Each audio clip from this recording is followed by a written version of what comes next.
புதுக்கோட்டை மற்றும் கரூர் மாவட்ட சாதிய பாகுபாடுகள் தொடர்பாக தொடரப்பட்ட வழக்குகளில் கரூர் மாவட்ட ஆட்சியர், புதுக்கோட்டை மாவட்ட ஆட்சியர் மற்றும் காவல்துறை கண்காணிப்பாளர்கள் உயர்நீதிமன்ற மதுரை அமர்வு விடுமுறை கால நீதிமன்றத்தில் ஆஜராகியுள்ளனர்.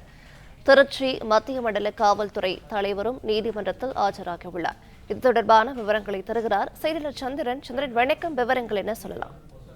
வணக்கம். புதுக்கோட்டை மாவட்டம் வடகாடு கோயில் திருவிழா விவகாரம் பட்டியலின மக்களை தாக்க ஈடுபட்டு நடவடிக்கை கோரி உயர்ந்த மதைக்கில் புதுக்கோட்டை மாவட்டத்தில் சண்முகம் என்பது தொடர்ந்த வழக்கும்.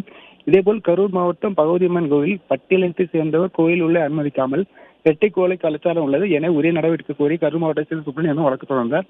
இந்த வழக்கு தற்போது நீதி வேல்முறை கே ராமசாமி விசாரணை நடந்து வருது. இந்த வழக்கில் கரூர் மாவட்ட ஆட்சியர், புதுக்கோட்டை மாவட்ட ஆட்சியர் மற்றும் காவல்துறை கண்காணிப்பாளர் ஆஜராகியுள்ளனர்.